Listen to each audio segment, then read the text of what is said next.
오늘은 선지자별은 중고 9번째 시간입니다.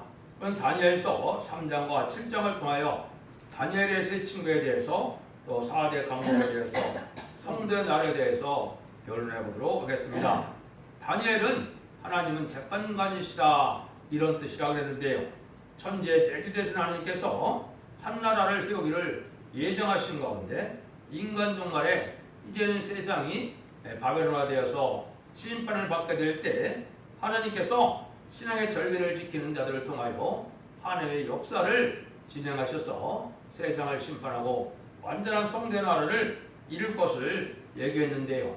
그 중에 말세의 사명자가 다니엘처럼 하나님의 지혜의 총명을 받아서 심판의 의력을 가지고 하나님의 섭리를 온 세상에 알게 하셔서 그 진리의 벨로스의 말씀대로 세상을 심판하고 세상을 구원하고 세상을 이제는 에덴 동산을 회복시키는 재청계 역사로 완전한 성대 나라를 이루는 것을 가르쳤는데요. 특별히 다니엘에서는 하나님께서는 역사의 주관자의심을 나타낼 때 인간의 상세화복이나 때와 기간이나 나라의 흥망성쇠나 왕의 세력과 폐엄이나 나라의 치경과 경계가 다 하나님의 절대주권적인 주권 아래 있음을 알려주시는 겁니다. 그래서 모든 일들이 천지의 대주제는 하나님의 주권 안에서 모든 것이 이루어지는 때다. 그것을 우리가 정확히 알아야 되고 진리의 말씀대로 역사를 중화하셔서 하나님의 섭리를 이루어가는 구원의 사랑의 섭리를 이루어가는 것이 하나님의 사랑이신 하나님의 신의 역사인 것을 우리가 알 수가 있습니다. 그래서 2장에서는 이제 한 나라를 세우는데 우상적인 나라가 세상에 등장하게 돼 있었다 그랬죠. 그 우상적인 나라가 마지막으로 미국과 소련이 또 발가락 시대이기 때문에 저 반포와 반철의 나라가 마지막으로 망할 때 세상은 새 시대가 온다고 그랬습니다. 그래서 지금이 바로 그런 시대에 우리가 살고 있기 때문에 이런 섭리를 통하여 하나님의 뜻을 우리가 잘 알아볼 필요가 있다. 3장에서는 이제 다니엘의 세 친구를 통하여 우리에게 신앙의 절개를 지킬 것을 말씀을 하는데요. 다니엘서 3장 7절에 보시면 모든 백성과 나라들과 각 방언하는 자들이 나팔과 피리와 수금과 사명금과 양금과 모든 악기를 듣자 그 느공에 들어가게 세운 금신상에 없다여 절하니라. 그래서 금신상에 절하지 아니하면 이제는 죽이겠다는 그런 일을 발표를 한 거죠. 이것은 지금 인간 종말에 뭘 뜻했을까요? 하나님이 이제 인간 종말이 됐을 때 유물론 사상이 나타나고 이제는 금신상이 그리고 금신상을 절하는 것처럼 이제 물질 만능, 과학 만능 이제는 그러한 사상으로 접어들 것을 말씀한 것이죠. 그래서 거기에 절하지 않은 자들이 이제는 하나님의 신앙의 절개를 지켜서 이제는 살아남는 일이 있었는데요. 그걸 설명하기 전에 이것이 알파적인 역사가 언제 먼저 있었나요? 여러분이 아신 것처럼 출애굽기 32장에 보시면 이제 그 모세가 시내산에 올라가서 십계명을 받고 내려오니까 아론과 이스라엘 백성들이 어떻게 했습니까? 금송아지를 만들어서 섬기는 일이 있었죠. 그래서 그 자들이 하나님 앞에 재앙을 받아서 3,000명이나 죽는 일이 있었죠. 이런 일이랑 마찬가지인 것처럼 인간 정말에도 검은 말 시대가 오는데 물질 만능에 빠져서 과속화되고 타락한 이러한 신앙 시대가 신앙의 절개를 지켜야 하는 때가 올 것을 우리에게 말씀했다 이렇게 볼 수가 있습니다. 그래서 이사야 13장 17절에 보면 말세종은 은과 금을 돌아보지 않은 미대 사람이라고 그랬는데 동방 역사에 쓰일 말세의 사명자는 은과 금을 돌아보지 않냐고 사도 바울처럼 세상의 물질이나 이런 것들을 배설물로 여길 만한 이런 신앙자들이 이제 올바른 인격으로 이제는 이 시대에 미혹받지 않고 하나님 앞에 기있음 받을 수 있는 종들이 된다는 사실을 우리에게 알려준 겁니다. 그래서 여러분들이 이 시대에 이제 흑암 중에 또 흑암은 뭐냐? 유실론, 유물론, 무실론, 유물론 공산주의 사상으로 말미암아 이제는 인간도 하나의 물질로 생각을 하기 때문에 물질 만능, 과학 만능, 인간 치구위주로 이제는 살게 되고 또 헬레니즘 문화가 발달함으로 북배 사치 타락한 속화되고 이러한 사상으로 세상이 덮여있을 때 신앙의 절개를 지켜야만 우리가 될 것을 말씀을 했는데요.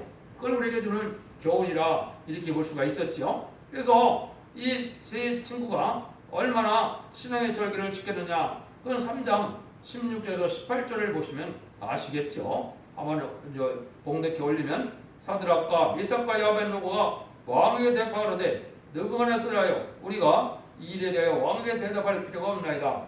만일 그럴 것이면 왕이 우리가 섬기는 우리 하나님이 우리를 극렬히 타는 불물 가운데서 능히 건져내시겠고 왕의 손에서도 건져내시리이다. 그리 아니하실지라도 왕이 우리가 왕의 신들을 섬기지도 아니하고 왕의 쓰여진 금신상에 절하지도 아니할 줄을 아옵소서, 이렇게 얘기했죠. 그래서 이게 성부 다니엘과 세 친구가 포로로 잡혀가서 신의 절개를 지키는 이런 모습을 보여준 것은 인간 영혼이 모든 다 바벨론화되어서 멸망의 대상이 되고 심판의 대상이 되는 이런 속가된 세상에서 신앙의 절개를 지키는 모습을 우리에게 보여준 것은 인간 종말의 말세의 사명자, 특별히 변화 성도가 될 종들에게 이 신앙 절개를 지켜야 할 것을 우리에게 알려준 것이다. 이런 교훈을 받아야 된다, 이 말이거든요. 그래서 제레미를 영접할 사명자들은 영광공이 더욱더 의롭고 거룩하고 깨끗해져야만 제레미를 영접할 수 있는 걸 우리에게 알려준 것인데요. 그래서 이러한 인격에 대해야 될 것은 이제 계속 10장 3절에서 5절에 보면 10장 4절에 편성도와 인격에 대해서 말씀을 하셨죠. 거기에 보면 이 사람들은 여덟과 더불어 더럽히지 않고 정들이 있는 자라, 어린 양이 어디를 인자든지 따라가는 자며 사랑과 내도 구걸받아 구속을 받아 처음 익은 열매로 하나님과 어린게 속한 자들이니 그 입에는 거짓말이 없고 흠이 없는 자들이라, 이렇게 이야기를 했죠. 이런 것처럼 이 세상에서 구별된 삶을 살아고 정정하고 깨끗하게 살아가는 이런 신앙 절개를 지켜야 되는데, 특별히 물질관이 바로되지 않으면 영계가 어두워지고 마귀의 미혹을 받게 되는데, 이것이 대부분 지금 기독교의 상황이 너무나 속화되고 물질 만능주의가 됐기 때문에 하나님의 섭리를 깨닫지 못하는 흑암에 빠진 이런 일이 됐다, 이렇게 볼 수가 있죠. 야고보서 4장 4절에 보면 세상을 사랑하면 하나님과 원수가 된다, 이렇게 말씀을 했죠. 이런 거와 마찬가지로 인간 종말에는 신앙의 이렇게 절개를 잘 지켜야 될 것을 말씀했는데요. 그래서 이 자들이 이 세 친구가 어디에 빠졌나요?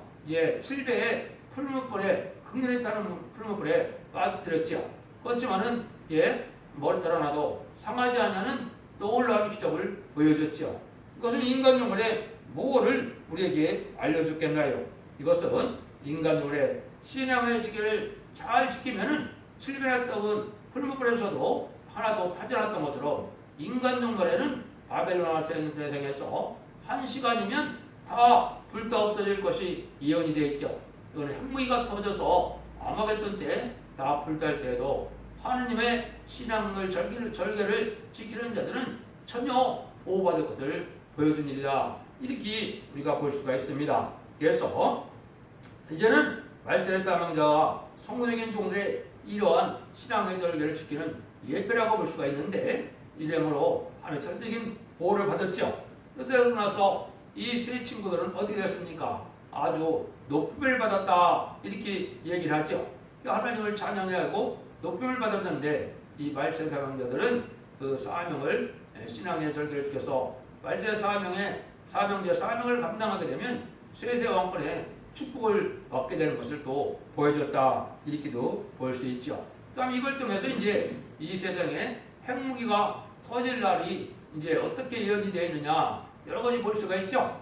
핵무기라는 말은 직접적으로 사용되지 않았지만은 왜 그렇습니까? 이거는 2500년, 2700년대 사용했던 언어니까 그럴 수밖에 없겠죠. 이것을 몇 군데만 소개하면 인간 종말에 핵무기가 났다는 것이 인간 종말이며 심판의 도구가 된다는 사실을 여러 군데 말씀을 했습니다. 먼저 이사 13장 5절에 보면 무리가 먼 데에서 하늘께서 왔으며 곧 여호와의 진노의 병기로 온 땅을 멸하라 하십니다, 그랬죠. 진노의 병기로 온 땅을 멸한다 그랬거든요. 여기 이제 핵무기가 터질 걸 보여줬거든요. 이사 14장 23절에서는 내가 또 그것으로 고순 늪지에 불혈과 무릉덩이가 되게 하고 또 멸망의 비로 소지하리라 그랬죠. 멸망의 비로 온 세상을 소지한다, 불 떼어서 악의 색들을 없앤다, 이 말이거든요. 이건 이제 구체적으로 이사 33장 11절 12절에 보면 너희가 결을 이루되고 집을 해산할 것이며 너희 호흡은 불이 되어 너희를 삼킬 것이며 민족들은 불에 굽는 횃돌 같겠고 배에서 불에 사르는 가시나무 같으리로다. 너희 호흡이 불이 되고 민족들의 불에 굽는 횃돌 같다 그랬죠. 이게 다 핵무기가 떨어질 것을 보여준 것이죠. 이것이 이제 근본적으로 언제 이런 것이 될 것이냐는 것을 에스겔서 9장 1절과 2절에 보면 인간의 종말이 되면 5성읍에 5나라가 나타나는데 5사람이 여기에 보면 쓸만한 기계를 가지고 나타났다 이렇게 했습니다.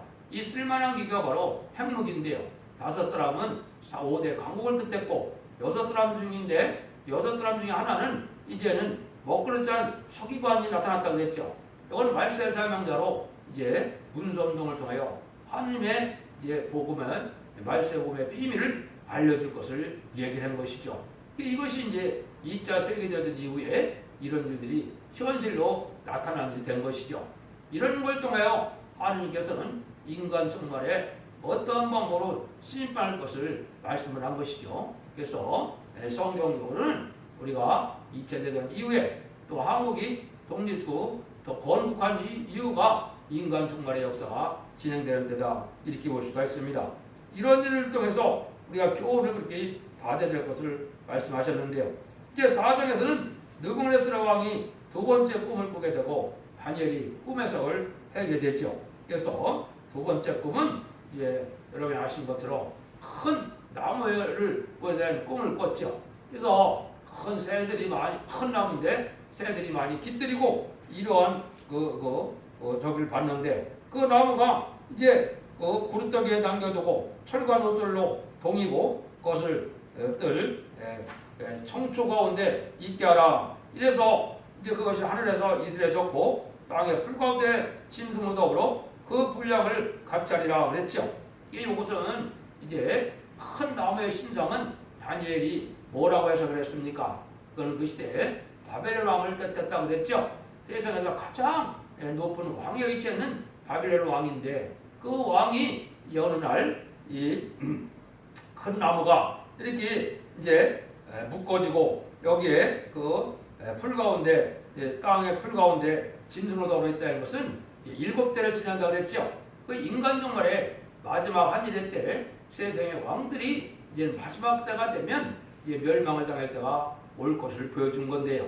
그래서 인간 종말에 되면 세상의 왕들은 별 이제 권세가 다 없어지게 되죠. 말세상들이 권세를 받고 세상을 심판할 때 멸망을 당하게 되는데 이걸 통해서도 우리에게 주는 교훈이 있는 것이죠. 이 교훈은 우리에게 무슨 교훈을 줬을까요? 이것은 이제 인간 종말에 하나님이 이제 왕의 세움과 폐함 이런 것만 주장하는 것이 아니고 세상 왕들이 아까 말씀드린 것처럼 7일의 마지막 때 자기가 멸망하게 오는데 그때는 짐승처럼 여기 보면 이제 이슬을 맞고 이제 풀을 뜯어먹고 이런 일을 겪었죠. 그래서 한량없이 이렇게 이제는 멸망을 당할 것을 보여줬는데요. 근데 여기 이제 중요한 의미가 하나가 이제 숨겨져 있습니다. 이건 바로 뭐냐면 큰 나무가 새들이 깃들이는 나무로 표현이 되어 있는데 이것이 인간 종말에는 뭐를 뜻했느냐? 여러 가지 이제 성경에 이런 말씀이 있는데 그것을 한번 찾아보면요. 이렇게 되어 있거든요. 마태복음 13장 31절 32절에 보면 또 비유를 베풀어 가서되 천국은 마치 사람이 자기 밭에 갖다 심은 겨자씨 하나를 같으니 이 모든 씨보다 작은 것이로되 자란 후에는 나물보다 커서 나무가 되매 공중의 새들이 와서 그같이 깃들이니라. 근데 17장 20절 마태복음에서 또다시 주님께서 말씀하시거든요. 가로되 너의 믿음이 적은 영혼이라 진실로 너에게 이르노니 너희가 만일 믿음이 한 겨자씨만큼만 있으면 이 산을 명하여 여기서 저기로 오기라고 해도 옮길 것이요 또 너희가 못할 것이 없으리라 이리 얘기를 했죠. 여기 이제 이 나무가 보면 이제 그 느부갓네살이 꿈꿨던 큰 나무가 비슷하게 얘기를 하셨죠. 새들도 깃들이고 아주 큰 나무가 된다. 요거는 이제 인간 종말에 이제 하나님께서 겨자씨를 비유했는데 겨자씨 같은 믿음이 있으면 그렇게 된다 그랬죠. 요거는 이제 하나님 보좌 앞에 있는 7능의 완전 역사에 성령의 불을 받아서 이 불을 통해서 말세의 사명자가 되면 절대적인 고난을 받게 되거든요. 그래서 예수님처럼 자연이 다 순종하는 그런 권세 능력을 받게 되는데, 이것이 계시록 11장 3절에 보면 두 증인에게 권세를 줘서 땅으로 재앙을 치게 하고 하늘 문을 닫아서 비를 멈추게 하고 이런 일이 있었죠. 이런 권세를 받게 될 것을 보여준 겁니다. 그래서 인간 정말에는 이렇게 이제 하나님 앞에 보호자 앞에 7명을 받아서 이게 큰 나무같이 되어서 이제는 셋의 왕권의 축복을 받게 된 말세의 사명자들이 갈 일을 말씀하셨다, 이렇게 볼 수가 있는 겁니다. 이것은 이제 받아본 자에게는 알 수가 없기 때문에 이 내용은 이제 우리가 중심 소멸을 받을 때 하나님의 이제 7명 중에 이제 심판의 영, 소멸의 영을 받게 되는 때 이걸 알 수가 있거든요. 그래서 이것들도 우리에게 주는 큰 교훈이 있다, 이렇게 볼 수가 있습니다. 그 다음에 5장에서는 벨스들 왕과 손가락에 쓴 글씨로 나타난 것을 우리가 볼 수가 있죠. 여러분이 잘 아시는 것은 벨스들 왕이 연을 뵙때 벼랑간에 벽에 손이 나타나서 메네메네 대결 우바르시라는 글씨가 나타났죠. 그러니까 얼마나 놀랐다 그랬습니까? 참으로 놀랍겠죠. 여러분 벼랑간에 손이 나타서 이런 글을 쓰고 그런다면 얼마나 놀랍겠습니까? 놀라운데 그 내용을 다니엘이 또 해석을 했죠. 그래서 보니까 뭐라 그래요? 메네메네 우라신 그 뜻을 해석하는데, 하느님이 이미 왕의 나라의 시대를 세워서 그것을 끝나게 하셨다며, 대개는 왕이 저울에 달려서 부족함을 피웠다며, 베레스는 왕의 나라가 나뉘어서 메대와 바사 사람에게 준바되었다 하면이다, 이렇게 얘기를 했죠. 그래서 하나님이 이 벨스라 왕을 보니까 이제 무게를 달아보니까 이제 왕의 자격이 없다 이 말이죠. 그래서 하루아침에 왕에서 쫓김을 당하게 되고 그 다음에 나라가 메데바사가 등장한다 그랬죠. 그래서 하나님이 이제 왕을 세우고 폐허한 것도 하나님의 주권 아래 있고, 역사가 진행되는 것도 하나님의 주권 아래 있음을 우리에게 알려주는 것이죠. 이걸 생각한다면 이제 우리나라의 박근혜 대통령이 왜 하루아침에 저렇게 탄핵을 당했느냐, 이걸 우리가 알 수가 있거든요. 이것은 무슨 교훈이 있느냐, 그런 면에서 보면 하나님의 섭리도 있고, 또 실질적으로는 그 일을 통해서 이 악의 세력을, 이제 마귀의 세력을 심판하기 위한 하나님의 방법인 것을 알 수가 있다 이 말입니다. 그래서 인간 종말에 총악말 시대가 와서 협상주의가 이제 만연할 때가 심판 때가 오는 것인데, 지금이 그런 정부거든요. 가장 악하고 악한 정부가 바로 지금 정부인데요. 뭐가 그렇게 악하냐? 악의 세력인 공산당을 좋아하고 공산당을 협상하고 친중 친북 정책으로 공산당을 좋아하는 이 정책이 가장 악한 자들이 하는 거거든요.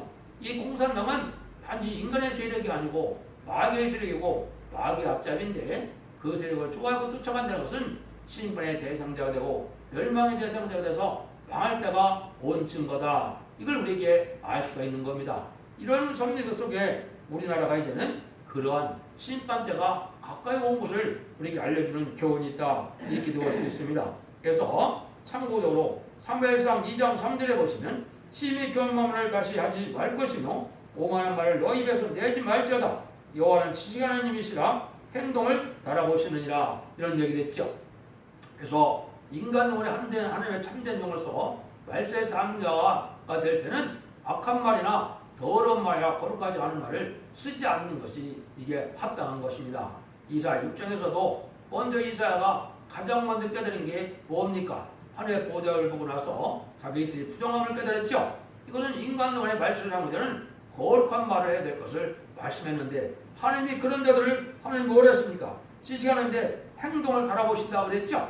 하루하루의 행동을 하나님이 다 살피셔갖고 기 쓰일 종과 천이 쓰일 종들이 나눠지는 겁니다. 여러분들이 이걸 요즘에도 보면 그런 일 때문에 아주 사회적으로 시끄러운데, 이건 여러분이 교훈을 삼아서 하루의 삶이 이제는 우리가 거룩하게 살아서 하나님 앞에 이 메네메네 대갈 우라신처럼 이제 저울에 달렸을 때 하나님 합당하게 여길 만한 이런 신앙의 삶에 배려된 모습이 없이는 참된 열매를 맺을 수가 없다는 사실을 우리가 깨달아야 된다 이 말입니다. 이제 6장에서는 뭘 맡으면서나요? 다니엘이 이제 4절에서 나오는 일이 있었죠. 다니엘서 6장 10절에 보면 다니엘이 이 조세에 어디 찍은 것을 알고도 자기 집에 들어가서는 그 방에 예루살렘을 향하여 열림창에서 전행하던 대로 하루 3번씩 불을 끄고 기도하며 그 하나님께 감사했더라 그랬죠. 이것은 다니엘이 잘 다 알고도 이제는 그 기도하는 자들을 이제 사자굴에 빠뜨린다는 사실을 알고도 신앙의 절개를 또 지켰죠. 이것도 이제 인간정말의 사명제들은 교훈이 크게 있는데요. 다니엘은 인간정말의 사명제 중에서도 선구적인 종을 뜻했다 이렇게 볼 수가 있거든요. 그러면 사자굴에 빠진다는 그 내용은 뭘까요? 이것은 사자는 성경에 북방군대를 사자라고 그랬습니다. 북방군대라는 것은 공산당 무신론 흉년의 악의 세계 군대를 뜻한 거거든요. 사자굴에서 전혀 피해를 당치 않는 일은 바로 뭐냐? 인간의 북방 환란 때 하나님의 절대적인 보호와 인도함을 받음으로 전혀 해를 받지 않을 것을 보여준 거거든요. 그래서 성경에 보면 이제 북방 군대를 사자라고 하는 데가 몇 군데 있거든요. 그걸 한번 소개시켜드리면 먼저 이사 5장 29절에 그 부르짖는 것은 암사자가 될 것이요 그 소리 지르면 어린 사자들과 같을 것이라. 그들이 부르짖으며 물건을 움켜 여몇씩 가져가도 건질 자가 없으리다. 북방군대가 이렇게 약탈해갈 것을 말씀을 했거든요.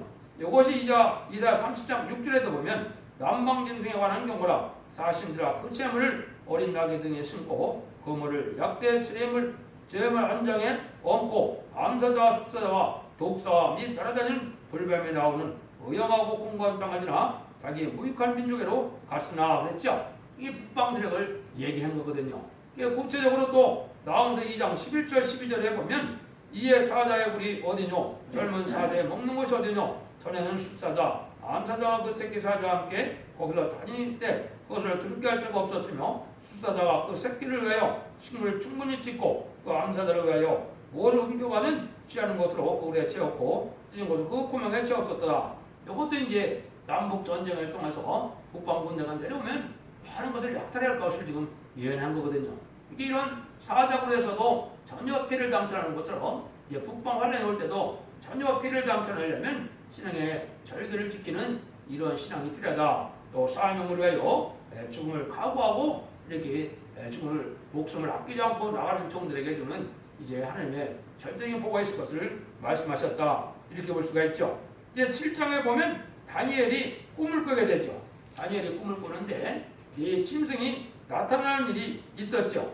그걸 이제 조금 설명을 드리면 여러분이 그것이 다니엘서 이제 7장 2절부터 8절에 보면 이제 밤에 꿈을 꿨는데 네 짐승이 나오는 것을 볼 수 있죠. 큰 짐승 넷이 바다에서 나왔는데 그 모양이 각각 다르니 첫째는 사자 같은데 독수리날개가 있더니 내가 볼 사이에 그 날개가 뽑혔고 그 땅에서 들려서 사자성을 두 발로 서게 함을 입었으며 또 사람의 미움을 받았으며 그랬죠. 이것이 이제 첫 번째 이거 사자 같은 이러한 나라는 알파적인 역사는 바벨론을 뜻했다 이 말이죠. 바벨론이 독수리 같은 그러한 왕이 바로 느부갓네살 왕이었는데요. 그것이 인간종말에는 어떤 나라를 뜻했느냐? 이거는 가장 제공권을 가지고 가장 초강대국인 이건 미국을 뜻한 것입니다. 사자 같은데 독수리날개다. 사자나 독수리나 최고의 강자들이죠. 이거나 마찬가지로 미국의 초강대국인데 제공권을 가진 미국을 뜻한 것이다. 이렇게 볼 수가 있습니다.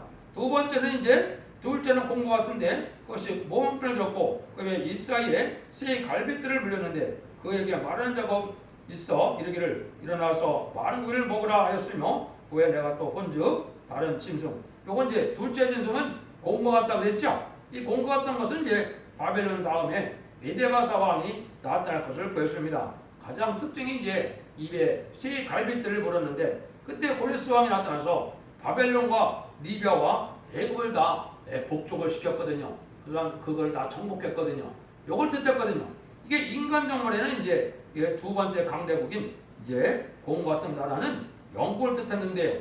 여기 새 갈빗대가 가장 큰 특징이죠. 그 새 갈빗대는 영국이 해가 지지 않는 나라였을 때 영연방이 20개국이 넘죠. 그때 보면 호주나 인도, 캐나다가 자기 나라보다 몇 배나 큰 나라들을 다 식민지로 삼았거든요.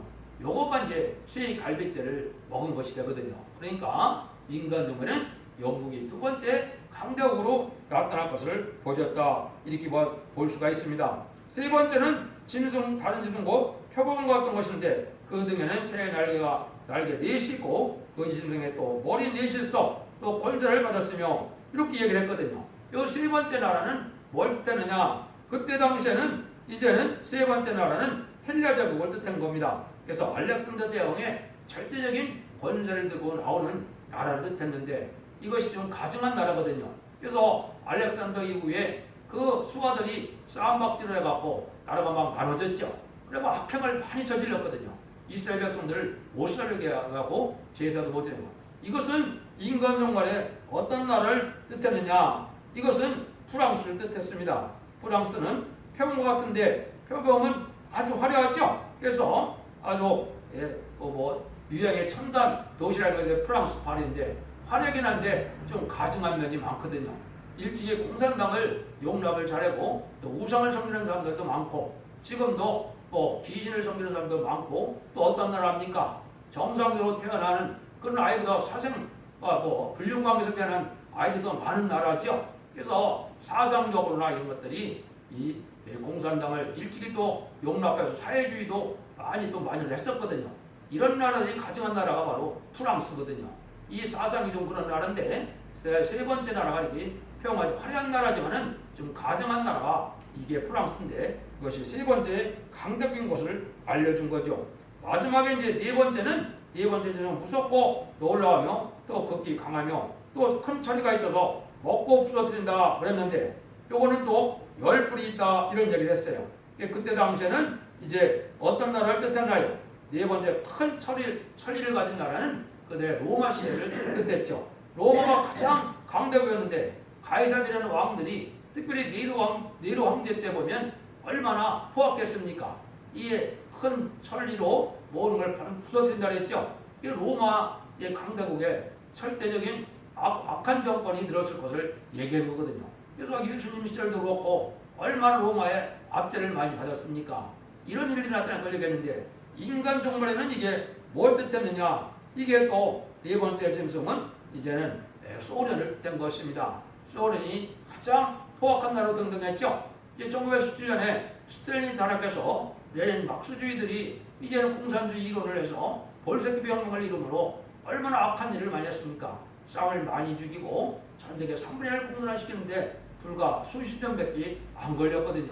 이런 나라가 나타날 걸 보여준 겁니다. 인간 종말에 소련이 마지막 강대국을 알 수가 있는데 특별히 여기 특징은 10뿔을 가지고 있었다고 했죠. 10뿔은 역사적으로 위성국가 10나라를 거느리고 있었거든요. 그래서 그것만 소개한다면 헝가리, 유고, 불가리아, 폴란드, 루마니아, 체코, 알바니아, 쿠바, 베트남, 동독이거든요. 이런 일들을 이제 하게 될 악한 나라만 따라서 인간 영혼에 악한 독으로 사용됐다가 멸망할 것을 보여준 거거든요. 근데 이것은 이제 다니엘서 8장에서 말씀을 드리게 되는데 거기서부터 인간 종말이 되면 하나님의 사업에 이제는 협력하는 나라가 있고 하나님의 사업에 이제 반대하고 이제는 적대하는 나라가 있을 것을 보여줬거든요. 다니엘서 8장에 보면 8장 20절 21절에 보면 두 뿔 가진 수양이 있고 그것은 메대와 바사 왕들이 있고 털이 많은 수양들은 헬레 왕이라고 그랬는데 이것이 바로 그런 뜻이거든요. 메대바 왕들은 고레스 왕, 이제 아닥사스다 왕, 다리 왕에서 하나님의 백성들 도와서 이스라엘을 이제는 폴에서 들어가게 하고 또 성전을 복구하는 일에 있었죠.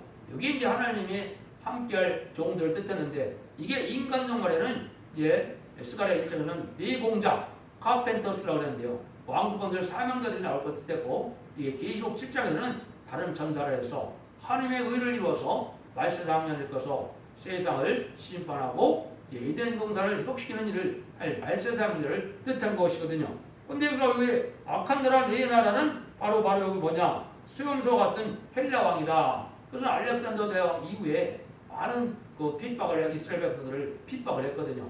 이 나라가 이제 스가랴 1장에서는 네 뿔이라고 그랬는데 그 네 뿔은 바로 뭐냐? 유다 예루살렘을 해친 뿔이라고 그랬거든요. 요게 이제 계시록 7장 10절에 보면 해롭게 할 권사 네 천사가 나타났다 그랬거든요.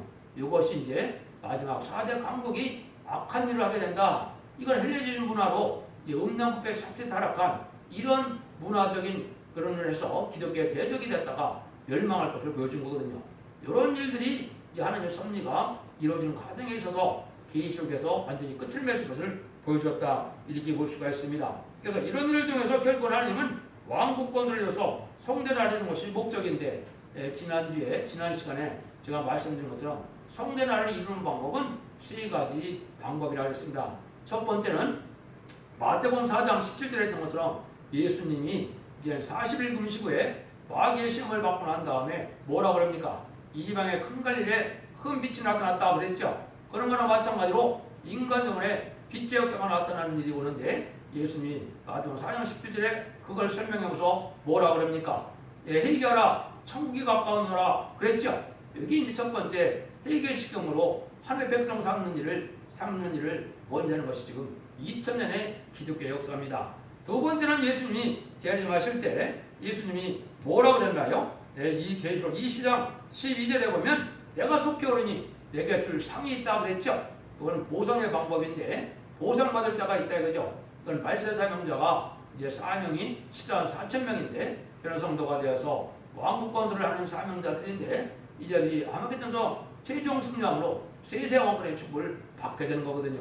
그 다음에 이제 세 번째는 이 다니엘서 7장 20절에 보면 이 땅에 세상이 성전하가 이런 데는 신원하고 이루어진다 그랬거든요. 이건 하나님이 보수의 방법이 있다 이 말이죠. 지금까지는 악의 세력을 용납했지만은 인간 영매는 신원한다, 원수를 갚는다 이 말이죠. 순교자의 원한을 갚아주는 악행을 하는 악인가죄를 멸망시키는 방법으로 이제 왕권을 이루게 된다 이 말입니다. 이래서 인된 국간이 회복돼서 지상 천년평화가 이루어지므로 예수님이 만행왕으로 다스리고 이제는 왕권에 동참한 이런 말세상대는 예수님과 더러 천년 동안 왕으로 되는 것이 계시록 20장 4절에 예언된 내용입니다. 이 일들을 통해서 역사를 통해서 성대를 이루어가는 과정을 지금 말씀하신 것이다 이렇게 볼 수가 있습니다. 이제 8장부터 12장까지를 통해서 더 구체적으로 하나님이 어떻게 역사를 해서 이 세상의 성전화가 이루어지는 것을 살펴보시게 되는데요. 여러분들이 진리를 잘 분별해서 이 세상 이때는 신앙의 정도에 들어서므로 원자 자본들을 해결시켜주는 신앙의 정도에 들어가면 재림의 주를 영접할 수가 있거든요. 그 교회가 모든 것을 끝을면은 첫 대교의 역사인데 완전면의 역사를 듣고 회개하고 순종하여 이제는 원자 자본들을 해결해서 자선만대 축복과 세세왕의 축복을 누리는 그런 일이 이루어지거든요. 여러분이 진리 앞을 진리를 잘 분별해서 순종함으로 자선만대 축복을 누리는 복된 종들과 종들이 다 되시기를 예수님으로 간절히 축원드립니다.